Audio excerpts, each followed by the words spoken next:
Hi hello every one வணக்கம். இந்த வருஷத்தோட first video. Once again happy new year. இந்த வருஷம் வந்து எல்லாருக்கும் நல்லபடியாக அமையணும். நான் இந்த ஒரு 4-5 டேஸாக வந்து எந்த ஒரு வீடியோ போடல, ஒர்க்கே பண்ணல. ஏன்னா ஃபேமிலியோட இருக்கோம். இந்த ஒரு 5 டேஸ் ஃபேமிலியோட தான் இருந்தேன், பசங்களாம் வீட்டில் இருந்ததுனால. இன்னைக்கு ஒரு மெசேஜ் பார்த்தேன், ரிப்ளேஸ் பண்ணுவோம் அப்படின்னு சொல்லிட்டு மெசேஜ் பார்த்தேன். அப்போ அந்த மெசேஜ் பார்த்தோன்னு ரொம்ப ஷாக்காக இருந்துச்சு. நான் தெரியாம தான் கேட்குறேன். இந்த சமுதாயத்தில் ஒரு பொண்ணு வந்து தான் சுய காலில் நிற்கக்கூடாதுன்னு நினைக்கிறாங்களா நிறைய பேர்? எனக்கு புரியவே இல்லை. அது வீட்டில் இருந்தால் அவளை முட்டாளு, இவ ஒன்றுத்துக்கும் உதவாதவன்னு சொல்கிறது.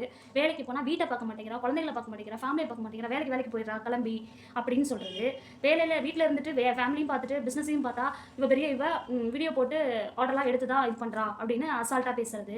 நான் தெரியாமல் தான் கேட்குறேன். என் ஒரு பொண்ணு வந்து எப்படியும் தப்பான வழியில போகாம நேர்மையா ஒரு பொண்ணு நிக்கிறானா, அவள கூட நிக்கலன்னா கூட பரவாயில்ல, கை கொடுத்து பிடிக்கலன்னா கூட பரவாயில்ல. ஏன் அவள வந்து ஒரு கீழ புல் புல் பண்றீங்கன்னு எனக்கு புரியவே இல்ல. அந்த பொண்ணோட வாய்ஸ் மெசேஜ் கேட்டோன்னா அவ்வளோ வேதனையா இருந்துச்சு. நீங்க அந்த வாய்ஸ் மெசேஜ் கேளுங்க. சிஸ்டர் உங்ககிட்ட கொஞ்சம் சிஸ்டர் உங்ககிட்ட கொஞ்சம் பேசணும்.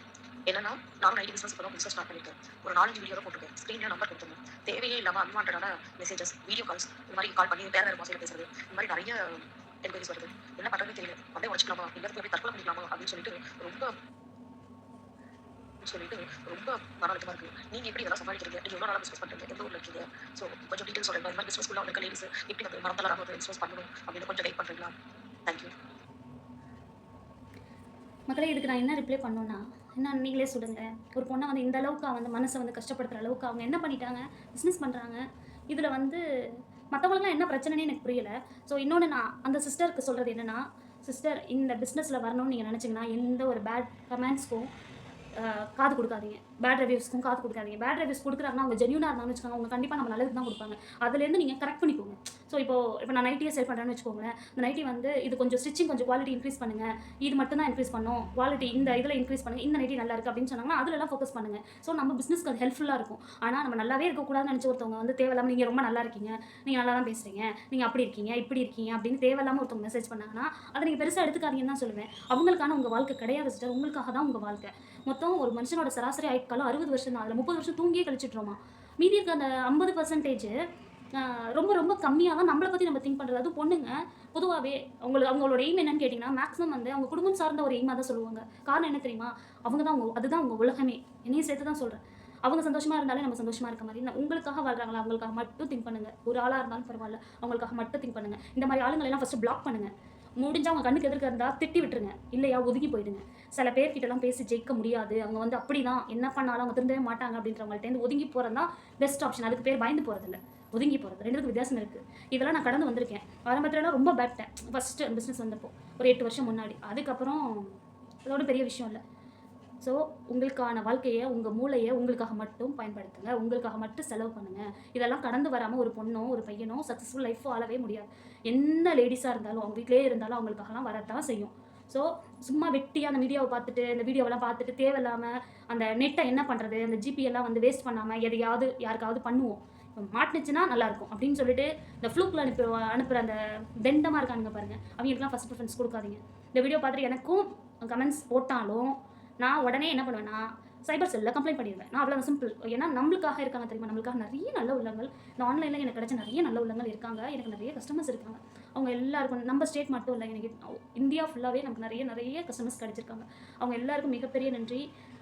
அவங்களுக்காக நீங்கள் உங்கள் ப்ராடக்டை லான்ச் பண்ணுங்கள், நீங்கள் உங்கள் வீடியோ போட்டுக்கிட்டே இருங்க. யாருக்காகவும் நீங்கள் உங்களுடைய க்ரோத்தை நிறுத்தாதீங்க. எங்கே வேணாலும் நீங்கள் பீக்கில் போயிடுவீங்க, சொல்லவே முடியாது. ஸோ அதனால் இப்போ தான் ஸ்டெப் எடுத்து வச்சுருக்கீங்க, தைரியமாக எடுத்து வைங்க. இந்த வீடியோக்குள்ளே வந்தோன்னா எல்லாமே வரதான் செய்யும், பயப்படாதீங்க சரியா? தப்பான மெசேஜ் பண்ணுவாங்க, தப்பாக உங்களை கால் பண்ணி எனக்கு மிட்நைட்டில் கால்லாம் வந்திருக்கு. ஸோ அதெல்லாம் வந்து பயப்படாதீங்க. கால் வந்துச்சுன்னா அதை ஃபஸ்ட்டு பிளாக் பண்ணுங்கள். நான் என்ன பண்ணுவேன், சுவிட்ச் ஆஃப் பண்ணிடுவேன். ஸோ சுவிட்ச் ஆஃப் பண்ணிட்டு படுத்துருவேன். மார்னிங் எழுந்திரிச்சு யார் என்னன்னு பார்த்தா நமக்கு தெரிஞ்சு போயிடும். ஸோ அப்புறமேல் பிளாக் பண்ணி விட்டுருங்க, அவ்வளோதான் சரியா? நமக்கான அதை தான் சொல்கிறேன். ஒரு ரம்பம் இருக்குன்னு வச்சுக்கோங்களேன், அதை நோக்கி அந்த மரம் வருது அப்படின்னா ரம்பத்துக்கிட்ட மாட்டுனுச்சுன்னா 2ஆக போயிடும், இல்லையா ஒதுங்கி ஏதாவது சைடில் போயிடுச்சுன்னா தப்பிச்சுக்கும். ஸோ அந்த மாதிரி திருப்பி விட்டுருங்க, இல்லையா எதிர்த்து போராடுங்க, அவங்கள பிளாக் பண்ணிவிடுங்க. சிம்பிள். தற்கொலை ஒரு தீர்வு அல்ல. நான் ரொம்ப ரொம்ப கண்டிக்கிறேன், வன்மையாக கண்டிக்கிறேன். ஸோ அந்த மாதிரி ஒரு எண்ணம் கூட உங்களுக்கு வரக்கூடாது. இந்த வாழ்க்கை வந்து எல்லாருக்கும் கிடைக்காது. நீங்கள் வீடியோ போட்டிருக்கீங்களா, இந்த ஒரு வீடியோ போட்டிருக்கீங்க, எவ்வளோ எஃபோர்ட் போட்டிருப்பீங்க, எவ்வளோ கஷ்டங்களை கடந்து வந்திருப்பீங்க, அதெல்லாம் யோசிச்சு பாருங்கள் சரியா? யாரோ ஒருத்தனை எங்கேயோ முகம் தெரியாத ஒரு ஆள் வந்து பேசுகிறான் அப்படின்றதுக்காக நம்ம வாழ்க்கை கிடையாது சிஸ்டர். இன்னும் நம்ம எதிர்க்கே வந்து பேசுகிறோம், தைரியமாக எடுத்து பேசுங்க. நம்மளை தப்பாக பேசினானா அவன்கிட்ட எடுத்து பேசுங்க. நம்ம குடும்பத்தில் உள்ளவங்கக்கிட்ட வந்து மரியாதை கொடுங்க. பயப்படாதீங்க. ரெண்டுத்துக்கும் வித்தியாசம் இருக்குது. நம்ம மனசாட்சிக்கு பயப்படணும், நம்ம கூட இருக்கிறவங்களுக்கு மரியாதை கொடுக்கணும். 2 விஷயத்தையும் நம்ம கரெக்டாக ஃபாலோ பண்ணோம் அப்படின்னா கண்டிப்பாக நம்மளுக்கான சக்ஸஸ்ஃபுல் லைஃப் கிடைக்கும். சிஸ்டர், நான் ஸ்ட்ரிக்டாக சொல்கிறேன், எந்த விஷயத்துக்காகவும் எதுக்காகவும் உங்களுடைய க்ரோத்தை விடாதீங்க. உங்கள் பிஸ்னஸ் நல்லா பண்ணுங்கள். என்ன மாதிரி நிறைய சிஸ்டர்ஸ் உங்களுக்கு ஹெல்ப் பண்ணுவாங்க. ஸோ நீங்கள் நல்லா வருவீங்க. சரியா? நான் கடவுள்கிட்ட கண்டிப்பாக உங்களுக்காக, உங்கள் மன பலத்துக்காக நான் போராடுறேன், வேண்டிக்கிறேன். சரியா? அதனால் மனசு கஷ்டப்படாதீங்க. செத்து இந்த சூசைட்ன்ற எண்ணத்தை, அந்த வார்த்தை கூட பண்ணாதீங்க. வாழ்கிறதுக்கு சூசைட் பண்ணணும்னு நினைக்கிறான்ல, அவனை விட 1000 மடங்கு மனபலம் இருந்தால் மட்டும்தான் இந்த வாழ்க்கையை வாழ முடியும். ஏன்னா அவ்வளோ விஷயங்களை கடந்து போகணும். ஸோ அவ்வளோ தைரியமான ஆளாக இந்த நிமிஷம் நீங்கள் நடந்துட்டுருக்கீங்க. அப்படி இருக்கப்போ ஒவ்வொரு நிமிஷமும் அப்படி தான் நம்ம கடந்து போகணும். தைரியமாக இருங்க சிஸ்டர். யாருக்காகவும் உங்கள் வாழ்க்கையில் உங்களுக்காக மட்டும்தான். அந்த மாதிரி ஆட்கள் எத்தனை லட்சம் பேர் இருந்தாலும் பிளாக் பண்ணி விடுங்க. சரியா? பயப்படாதீங்க. ஒரு 10 பேர் அதே மாதிரி ஆட் கொடுக்குறீங்க அப்படின்னா, எனக்கு தெரிஞ்ச ஒரு சின்ன ட்ரிக் சொல்கிறேன். இந்த மாதிரி பிஸ்னஸ் பண்ணுறவங்க அதுக்கு யூஸாக இருந்துச்சுன்னா அதை எடுத்துக்கோங்க. ஆட் கொடுக்குறீங்க அப்படின்னா அந்த இன்ட்ரெஸ்டட்னு போட்டிருப்பாங்க. அந்த மேல் ஃபீமேல்னு சொல்லி நம்ம அந்த காலம் இருக்கும். அதில் ஃபீமேல் கிளிக் பண்ணுங்கள். ஏன்னா ஃபீமேல் ப்ராடக்ட் தானே நீங்கள் பண்ணிட்டு இருக்கீங்க. ஸோ ஃபீமேல் கிளிக் பண்ணுங்கள். ஸோ உங்களுக்கு இந்த ஸ்டேட்டில் மட்டும்தான் கொடுக்கணும்னா அந்த ஸ்டேட் மட்டும் கிளிக் பண்ணுங்கள். இல்லை எல்லா ஸ்டேட்டும் கொடுக்கணும், எல்லா ஸ்டேட்டும் அந்த மாதிரி ப்ரிஃபரன்சஸ் இருக்குது. ஸோ ஆட் கொடுக்குறப்போ எல்லாத்தையும் ஒரு வாட்டி செட்டிங்ஸை கோ த்ரூ பண்ணிவிட்டு அதில் வந்து மேக்ஸிமம் லேடிஸ் கொடுத்தீங்கன்னா உங்களுக்கு எந்த மேக்ஸிமம் பிரச்சனைகள் வராது. நீங்கள் கொஞ்சம் நல்லா வளர்ந்த பிறகு நீங்கள் எல்லாத்தையும் ஃப்ரீ பண்ணி விட்டலாம். அப்போ நீங்கள் இன்னும் நல்ல ஒரு கான்ஃபிடென்ட்டாக வந்துடுவீங்க. அப்போ நீங்கள் வந்து தைரியமாக நீங்கள் எந்த வீடியோ போடலாம். ஏன்னா அவன் எதுக்கே கேள்வி கேட்டால் நீங்கள் பதில் சொல்கிறதுக்கு உங்களுக்கு தைரியம் வந்துடும். ஸோ அதனால தான் சொல்கிறேன். சிஸ்டர், உங்கள் பேர் எனக்கு தெரியல. I'm so sorry. என்னோடய பேர் பிரியா. நான் தஞ்சாவூரில் இருக்கேன். நீங்கள் கேட்டிருந்தீங்க, அதுக்காக தான். நான் தஞ்சாவூரில் தான் இருக்கேன். நான் பிறந்தது எல்லாமே ஒரு கிராமத்தில் தான். ஸோ கிராமத்தில் தான் பிறந்தேன், கிராமத்தில் தான் வளர்ந்தேன். ரொம்ப கஷ்டப்பட்டு 1 டிகிரி தான் படிச்சிருக்கேன். எனக்கு ரொம்ப கஷ்டப்பட்டு படித்தேன். அது எனக்கு மட்டும்தான் தெரியும், எங்கள் ஃபேமிலியில் தான் இருக்கிறவங்களுக்கு தான் தெரியும். ஸோ எனக்கு வந்து இப்போ நான் எடுத்து வச்சிருக்க ஒவ்வொரு ஸ்டெப்புமே நான் முடிவு பண்ணது தான், நான் ஃபேஸ் பண்ணுறது தான். எங்கள் ஃபேமிலிலலாம் யாருக்கும் இந்த மீடியா சைட்லலாம் ஒன்றுமே தெரியாது. எனக்கே ஒன்றும் தெரியாது.